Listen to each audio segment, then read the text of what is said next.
我が名はユーハ・バッハ。お前のすべてを奪うものだ。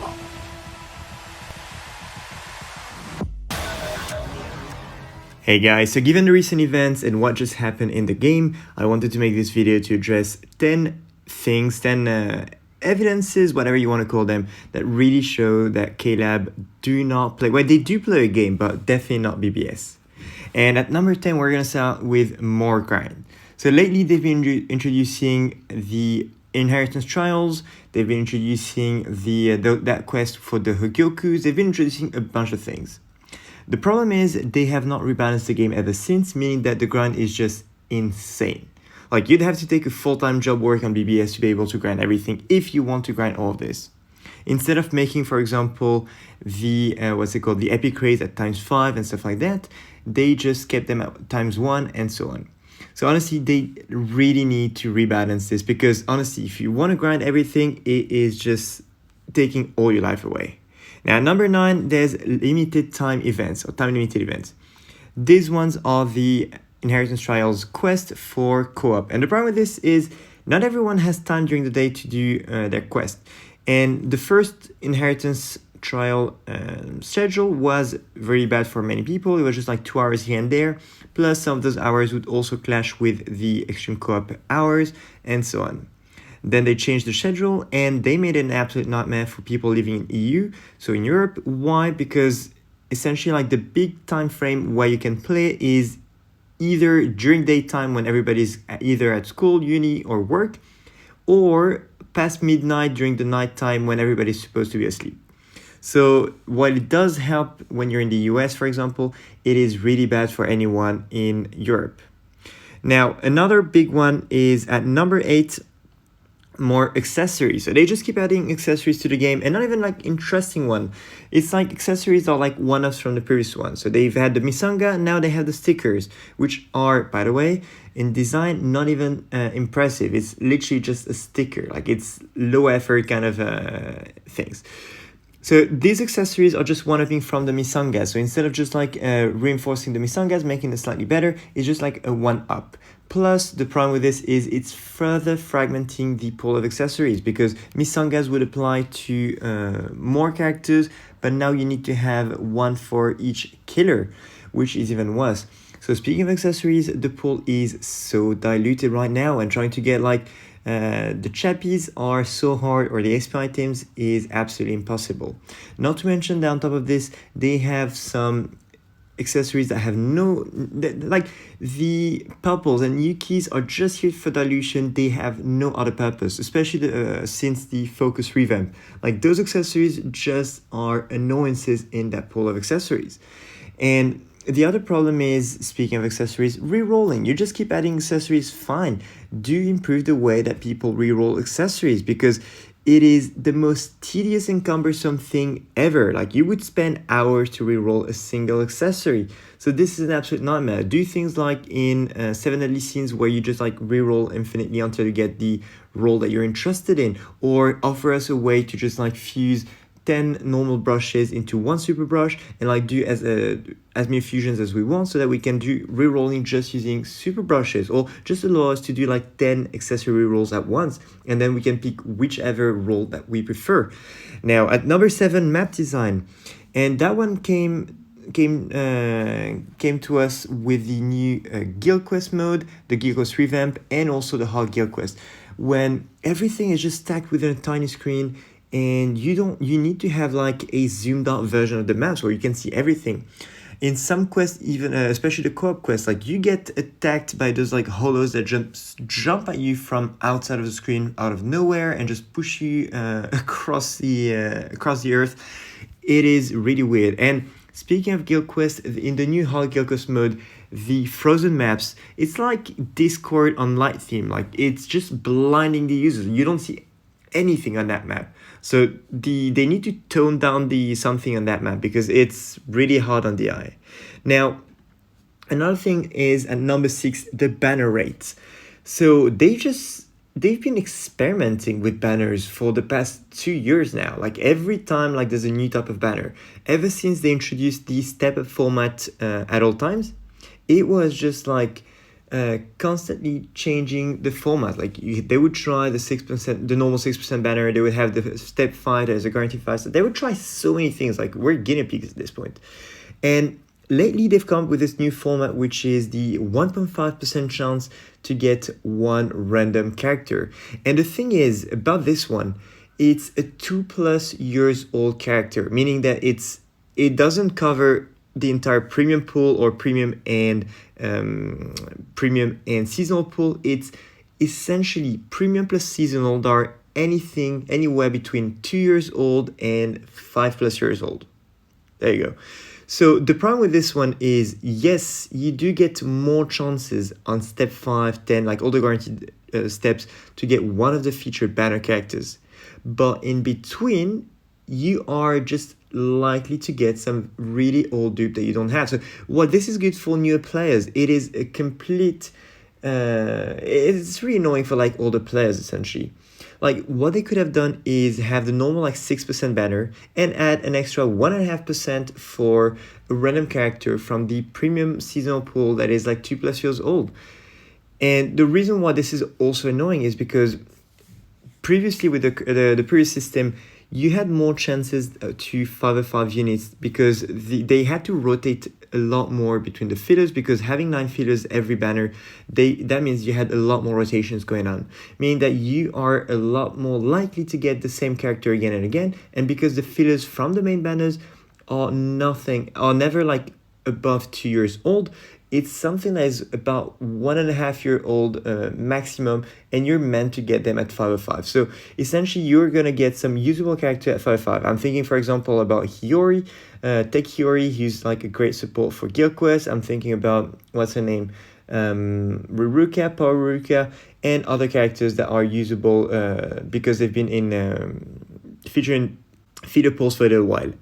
But now with the new system, basically you are less likely to get those 505 from the fillers, and you're more likely to get some old filler.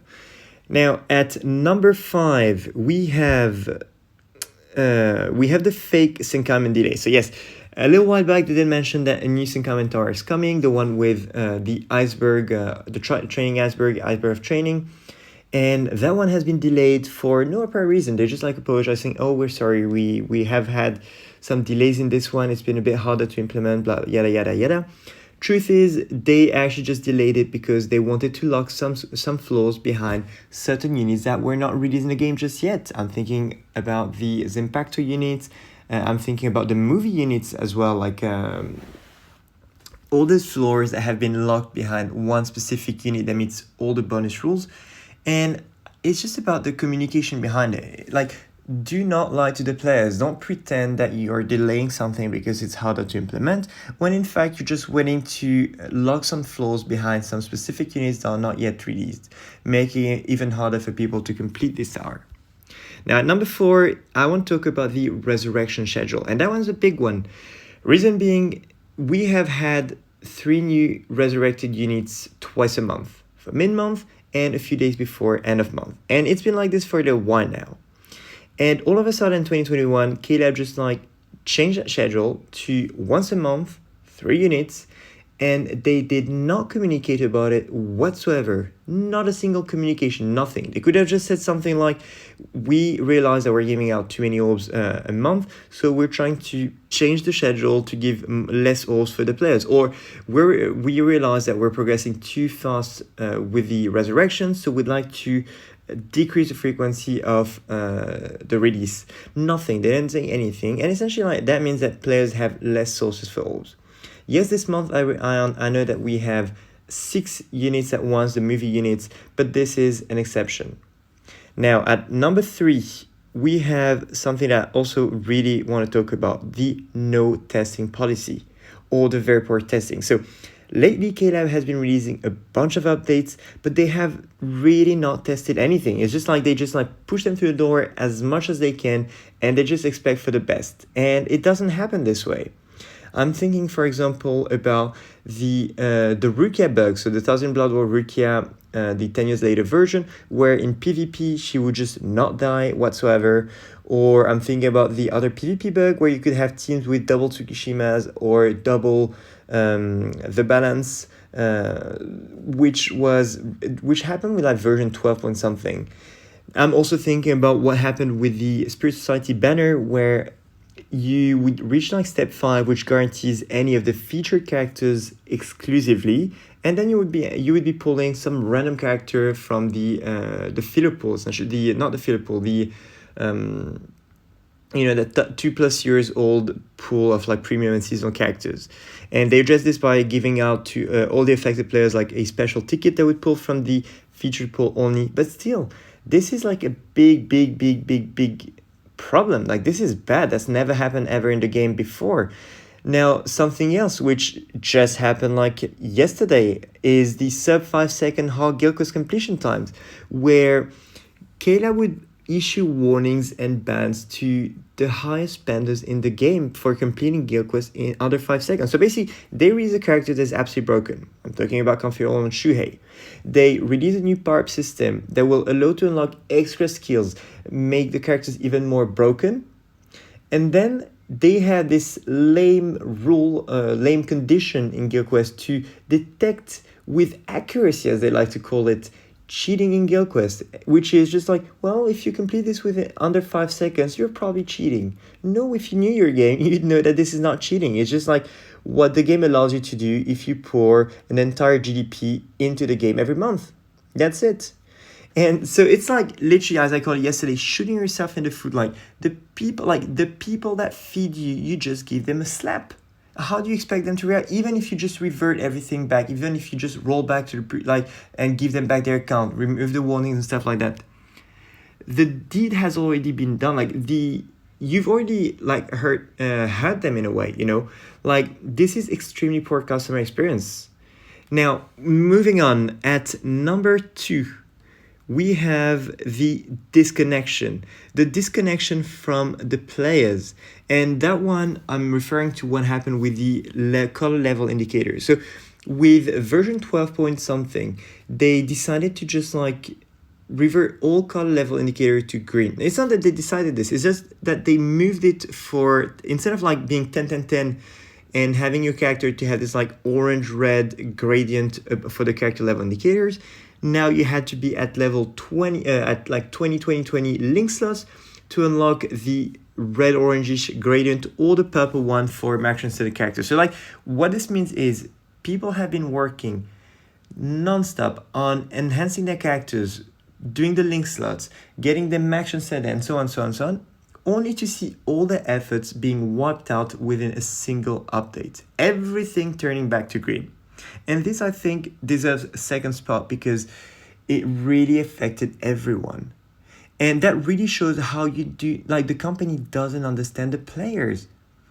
Why would you do such a thing? Especially when they planned like other color level indicators and they announced them in the update and they're like, it's gonna come later. But no, like if you're not ready to do something, just delay it. You've done it with Senkaiman, right? So why did you not delay this as a company so that players don't get affected? And then it took them like about 2-3 weeks to just fix that back while they figure out like how to properly work out the color level indicators. And now at number 1, I was a bit hesitant about like the order of this list, but I do think that number 1 deserves its spot. And number 1 is Kayla being absolutely unapologetic. It's like they do not own up to their mistakes, and this is about the 10-hour servers down problem. So not long ago, about a few weeks ago, the game was down for a good 10 hours. Kayla did not communicate about it at all. Only towards the end, and that's it. They did not explain what was going on. And the problem is, the compensation that the players got out of it was an absolute middle finger to anyone. It was 5 orbs. So essentially the problem with this is they do not have any remorse for it. So it's like, it is a mistake on their part. Like the service crashed. It is something that happens. It's a tech company. It is bound to happen. It's fine. Although with the money that they're getting, it should be working 24/7. But anyway, that's another debate. The mistake is on their side. 10 hours of server down means a lot of people have been penalized in many ways. And all the players are getting for this is not even a story or whatever. It's just like 5 orbs. No explanation, nothing, just 5 orbs. Like if you update the game, you get 5 orbs as a compensation. If you have any sort of issue, you get 5 orbs. But the problem is not all issues are the same. And just like quantifying everything in the same way just puts everything in the same basket. It just means that you just don't, like the company just doesn't care whatsoever about the players. So this is my number 1 spot. Now in the comments below, let me know how you would have ranked this, if you'd add any other things that really shows that KLab do not play BBS or do not understand the players. And yeah, with that note, don't forget to subscribe to your channel, leave a like, and I'll see you next time. Cheers.